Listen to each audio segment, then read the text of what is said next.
Hunt for flavor. And get delicious flavor in Hunt's tomato sauce.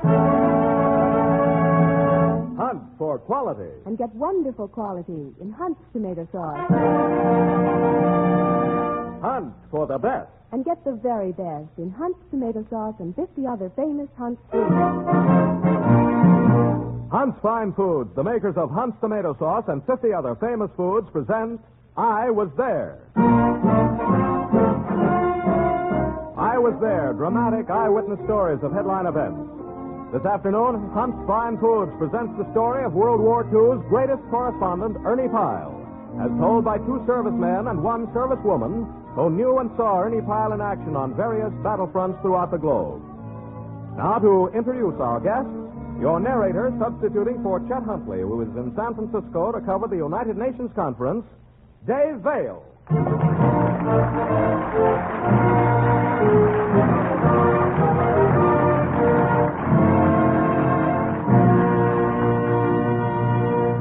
Thank you, and good afternoon, ladies and gentlemen.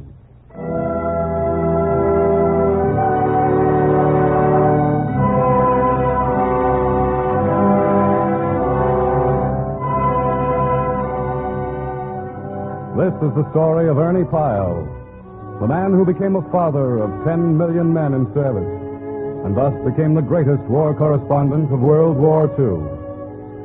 Ernie Pyle, the man who wrote of brave men and was himself a brave man, too.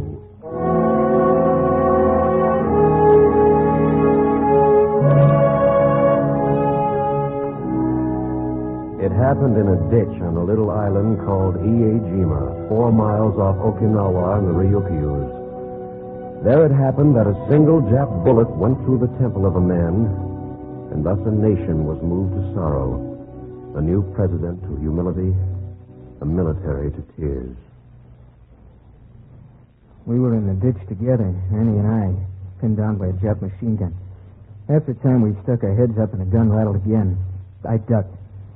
I looked around. Ernie lay dead beside me. It was at that moment that everything ceased, and all the sound and color and movement went out of this world. Nothing remained but a great silence, a great void. I don't remember what I did. The men tell me I picked up Ernie's hand, held it, and kept mumbling, "I'm sorry, old man. Gee, I'm sorry."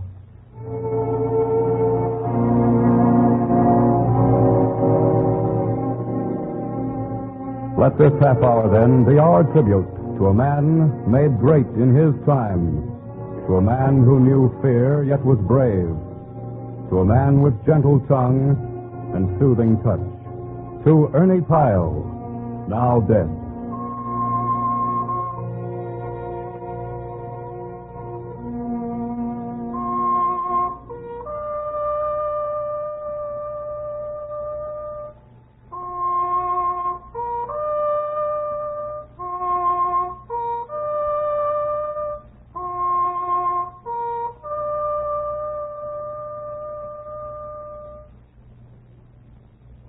Ladies and gentlemen, there's no better way to give you an I Was There story of Ernie Pyle than through the eyes of the men and women who knew him on the fields of battle.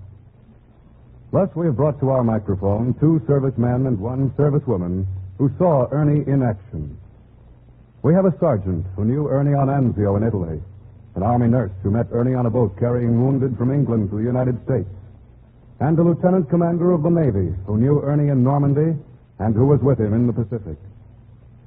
First, we present Technical Sergeant Frank T. Gilligan, now stationed at the Santa Monica Army Air Forces Redistribution Center, an ordinary GI who knew Ernie Pyle.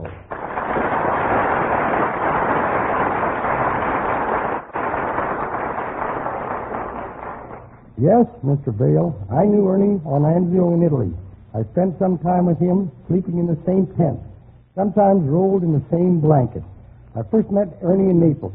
I was standing alone, looking out the window of an apartment house where the war correspondents were quartered, when someone walked into the room. Well, we may as well know one another. My name's Ernie Pyle. I'm Gilligan, Frank Gilligan, but everybody calls me Pop. Glad to know you, Pop. I hear you're going up to the front with me tomorrow. Well, if it's okay with you, Ernie. Yeah, it's all right with me. But, well, Pop, it may be a little rough. You think I'm too old, eh? I'm only 48, Ernie. You're over 40 yourself. Yeah, Pop, you're right. We old guys got to stick together. I got an overcoat for you, Pop. Oh, but Ernie, It'll be cold up there. But I... Now, you take my overcoat, you'll need it. And don't answer me back.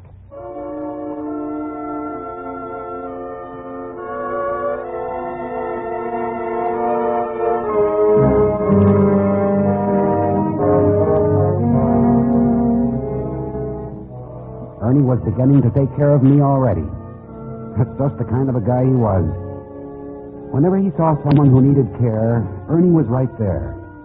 I had to wear his overcoat, and I had to keep assuring Ernie through the whole trip that I wasn't cold. That afternoon, Ernie bought up all the chocolate and cigarettes he could find, and we loaded up our knapsacks. The chocolate and cigarettes was for the boys. The next day, we left for the front. I got to know a lot about Ernie, spending 5 days with him in a foxhole in Anzio. Two old guys over 40 had a lot to say to each other. You okay, Pop? Sure, Ernie. Not cold. How could I be with that overcoat of yours? That's good. You know, Pop, I hate like hell to come out in this mess of slaughter. And I hated like hell to bring you with me. Oh, don't worry about me, Ernie. I'm an old guy. I've lived my life. So have I, Pop. I guess I'm on borrowed time now. But my time's running out. I feel it. Still, I wished you'd overstayed back in Naples. I couldn't, Ernie.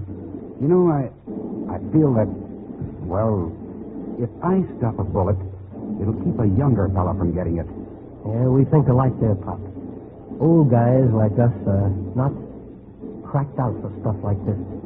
I know I'm not. You don't know how it makes me feel sometimes. Sometimes I think that if I ever see another dead man or hear another shot, I'll go nuts. I feel as though I'd snap in two. Why don't you get out of it, Ernie? You know, all you got to say is you want to go back to the States. You can go back to your job there. Why don't you get out of it? Why don't you, Pop? You're older than I. You're 48. Why don't you? You see, the youngsters need friends. They need care. They need some old guys like us to help them out when we can.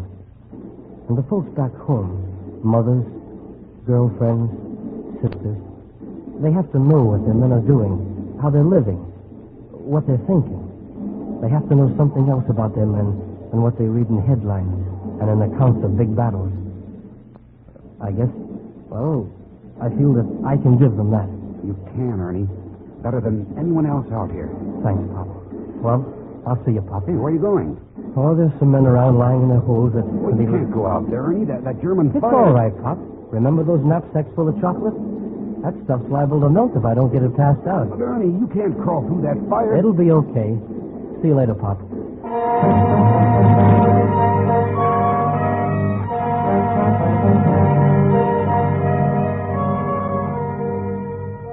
And out Ernie would crawl. It didn't matter how fierce the enemy fire was or how rough the going would be. Ernie would go crawling from foxhole to foxhole, giving out chocolate and cigarettes, talking to the guys, jotting down names and addresses, helping a wounded boy, comforting a lonely boy, soothing a frightened boy, caring for all the GIs as though he was their father. And I guess to all the boys, he was. Hey, Mac. What? Look, there's someone crawling this way. Where? Over there. See? Oh, yeah, I see. Hey, keep your head down on the hinds or knock it off. Yeah. I wonder who it is. Well, we'll know in a minute. Here he comes now. Hiya, fellas.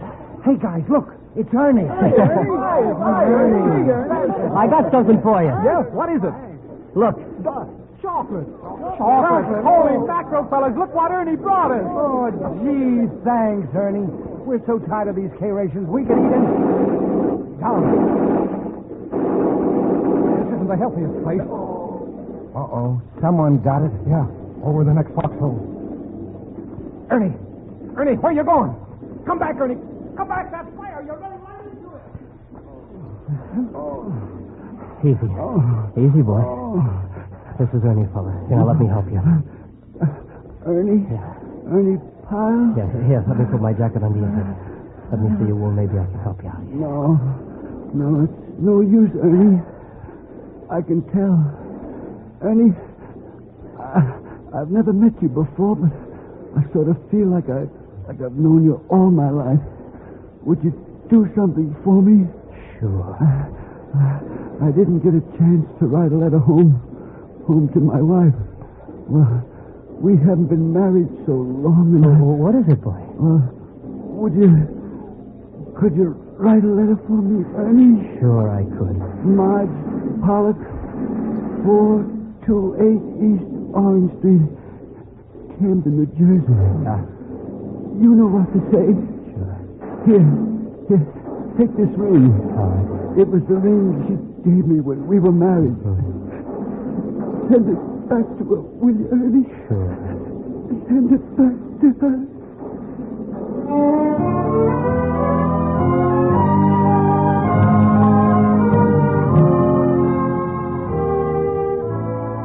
And Ernie would write letters for the men, and he would send back remembrances. Sometimes he'd take a ring or a picture or something, and he'd promise to deliver it in person when he got back to the States. And the fellows knew that Ernie would keep his promise. Ernie was so very gentle with the wounded men. Once I saw Ernie make a leg hammock from his own scarf for a man who was wounded. Once at the front, a boy told Ernie his feet were cold, and Ernie removed the boy's soggy leather shoes and then took his own tattered GI blanket, tore it into strips, and wrapped the wounded boy's feet in it. On one trip back to Naples, Ernie carried a wounded boy in his Jeep and drove him to a house where nurses lived. It was late at night, and all the nurses had gone to sleep.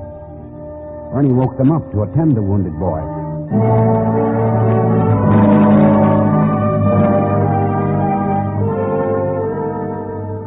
After 5 days with Ernie, I was ordered back to my outfit. So Ernie gave me his Jeep to drive to the airport. I remember our last conversation. Well, Pop, I guess this is it. Yeah, Ernie. I'll see you again in the States, Pop, in New Mexico. Sure, Ernie. I'll be going back to the States soon, Pop. My paper wants me to go to France. But I don't think I'll do it. I know that if I ever get out on the front again, I'll get it. My time is up, Pop. I know it. No, I don't think I'll go to France, Pop. I don't think I'll go.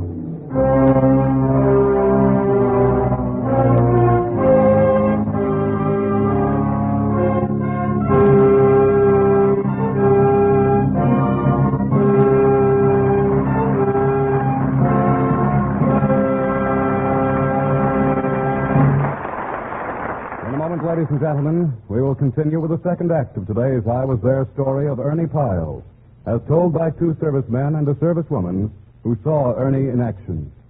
But first, a vital tip for good eating, and here's our announcer, Joe Walters, with his suggestions.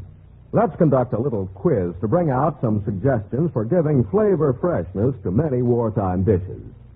Quiz question number 1, how can a housewife give stew richer, tastier flavors? Cook it with Hunt's tomato sauce. Right. Second question. When it comes to preparing fish, what do you do to give it juicier, more appetizing goodness? Cook it with Hunt's tomato sauce. Right again. And the third question.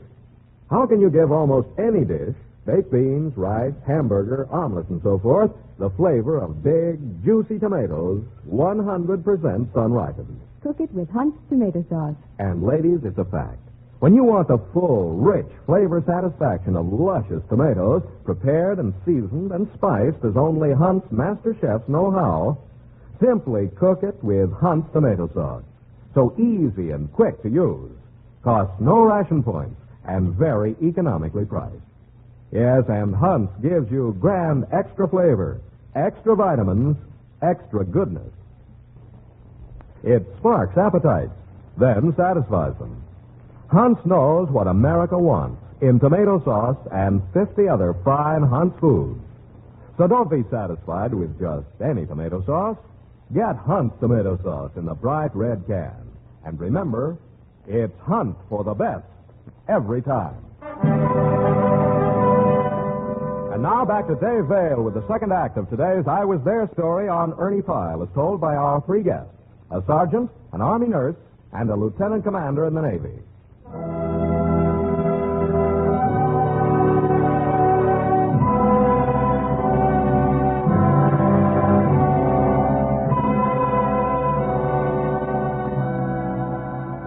So, Sergeant Gilligan, when you last saw Ernie Pyle in Italy, he told you of his premonition of death and said that he wasn't going on to France? That's right, Mr. Vale. But, of course, Ernie went on to France anyway. In all my lifetime, there have been 5 men whose passing have brought a real and lasting grief to my heart. Will Rogers, Knute Rockne, Wendy Wilson, President Roosevelt, and Ernie Pyle. Of course, of all the 5, I only knew one personally, and I can say Ernie Pyle was my friend. I was there. Thank you, Sergeant Gilligan. Now, ladies and gentlemen, we present our second I Was There guest on today's story of Ernie Pyle. She is an Army nurse, now on duty at Birmingham Hospital, Lieutenant Genevieve Bayreuther. Thank you, Mr. Vale. My meeting with Ernie Pyle, while it may have been brief, left a lasting impression. It was on board a ship coming from England to the United States, and it carried wounded men. Ernie was on the ship, and he was tired and ill. We wanted him to go to bed, but he couldn't. Something happened to prevent his going to bed. I remember I was making my rounds among the wounded men of the 4th Division. How you doing, Sergeant? All right, nurse. Good, that's fine. Oh, say, fellas, you know, Ernie Pyle's aboard. Ernie's aboard? Yes. Well, will you tell him we're here, the 4th Division? Tell him we're here, will you, nurse? Now, wait, fellas. He's sick. He's very sick. I don't think he can. Oh, you don't know Ernie. Just tell him we're here, that's all. He'll come down to see us. You just wait and see.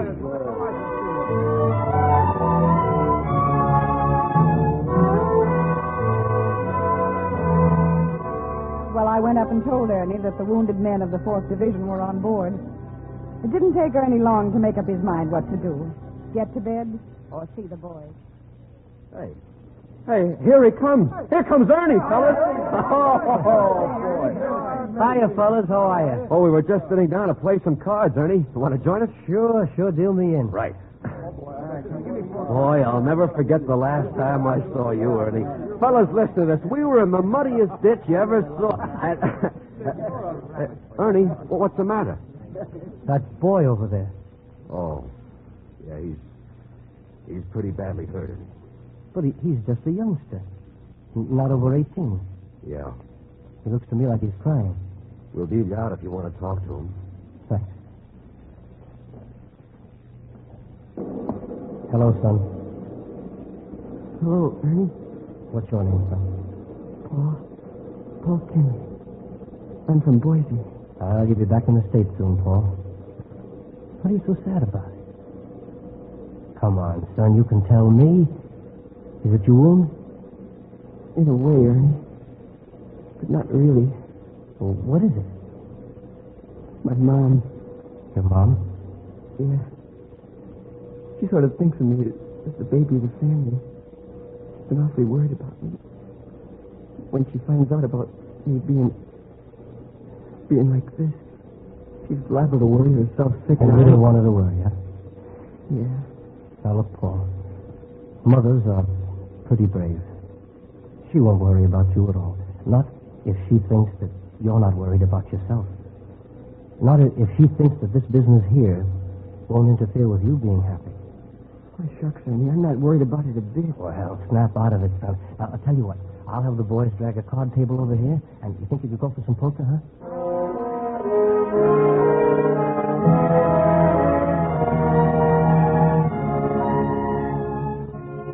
Yes, Mr. Vale.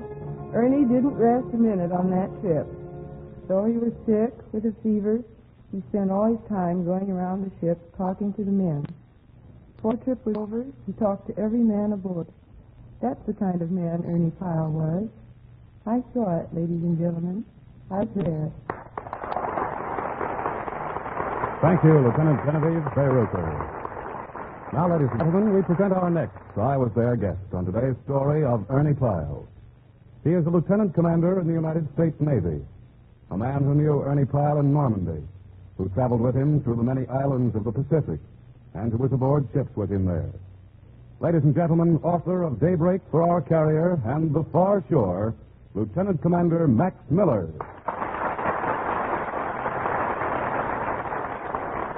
Thank you, Dave Vale. Thank you.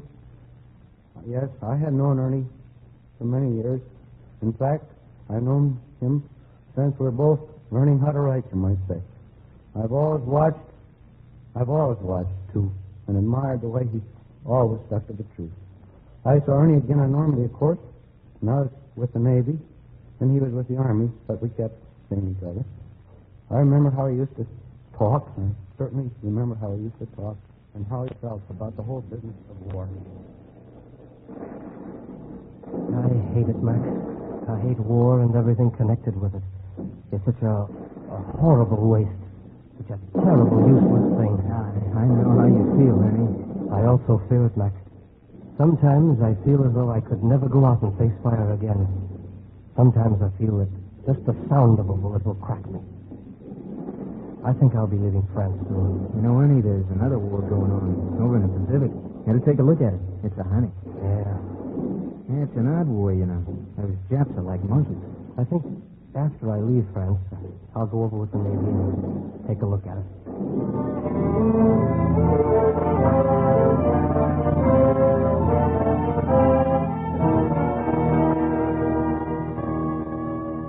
That was Ernie, fearing and hating war like no other man I'd ever met, and yet in the same breath driving himself to keep on going, driving himself to new battlefronts, to new horrors, just because he had to.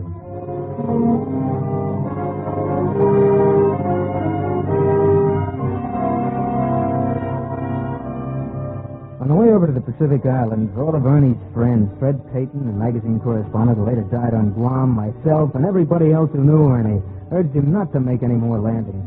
And, of course, Ernie made his promise. Don't worry about me, fellas. I won't make any landings. I promise.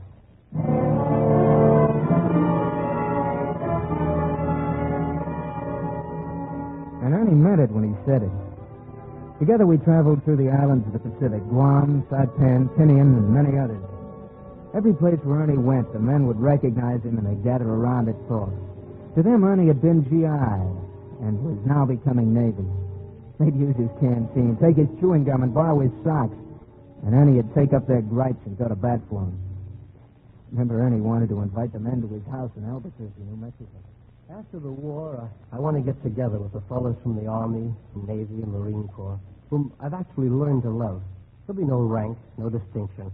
Only a bunch of guys I just want to see again.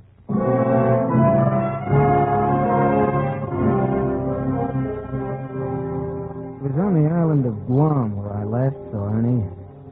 I was preparing to fly to Iejima, and Ernie was getting ready for something else. Max.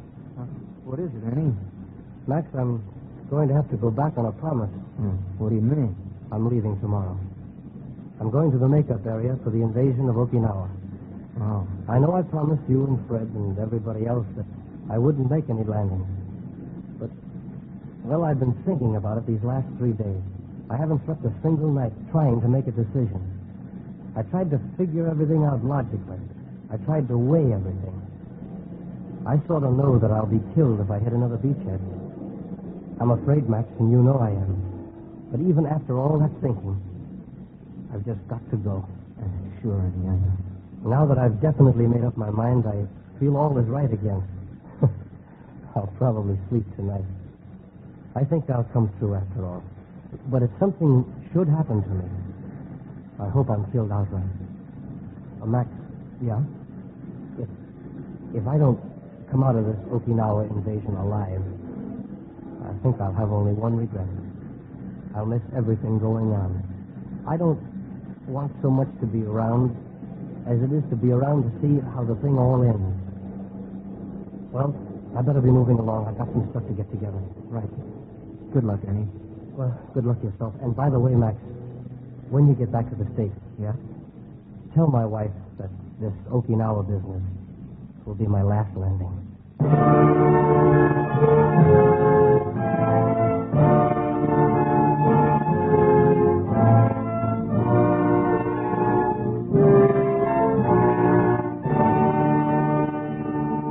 And that, Commander Miller, was the last time you saw Ernie Pyle. Yes, Mr. Vale. It was the last time. Ernie went to Okinawa to be with the Marines. He hadn't been with them before.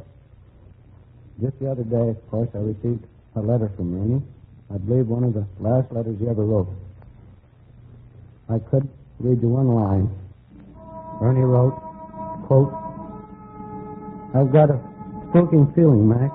I've got a spooky feeling about it that I've been spared once more. And I would be asking for it to tempt fate again. So I'm going to keep my promise to you.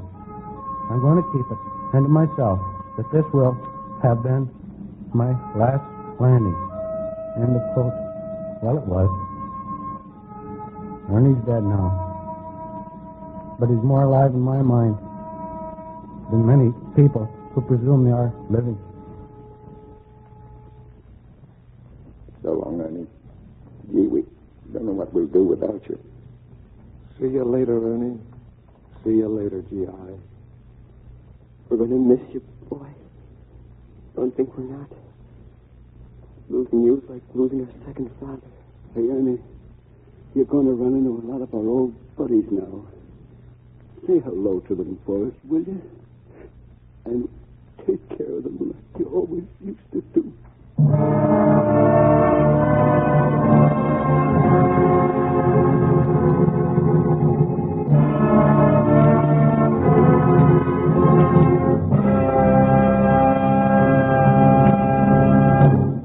Thank you, Lieutenant Commander Max Miller, for your I Was There story on Ernie Pyle. We wish also to thank Army Nurse Lieutenant Bay Ruther and Sergeant Frank Gilligan. Now, to add greater pleasure to your eating, here's your announcer, Joe Waters, with a suggestion. No woman objects to being talked about this way. Now, isn't Janet amazing? I mean, the way she can cook. We had dinner at her house the other night, and she serves macaroni. No points, you know. But the way she cooked it with a special tomato sauce. Well, honestly, as I told Bob later on, it was the most delicious macaroni I've ever tasted. And Janet was... And ladies, we'll be glad to let you in on Janet's secret of being praised for her cooking. She depends on ration-free Hunt's tomato sauce for cooking dishes that call for tomatoes in any form. Spicy, appetizing Hunt's tomato sauce is deliciously different because it's made by the exclusive Hunt's recipe and made from the biggest, reddest, juiciest tomatoes that ever graced a garden. 100% sun-ripened. In fact, ladies, Hunt's tomato sauce is so full-bodied and nourishing that one low-priced can just about equals a full pound of fresh tomatoes. So right now, add Hunt's tomato sauce with the bright red label to your shopping list and get extra flavor and extra vitamins for better appetite, like so many nutrition-wise women are doing. In fact, more women are switching to Hunt's tomato sauce than to any other brand. That's Hunts, Hunt's tomato sauce. It's Hunt for the best every time.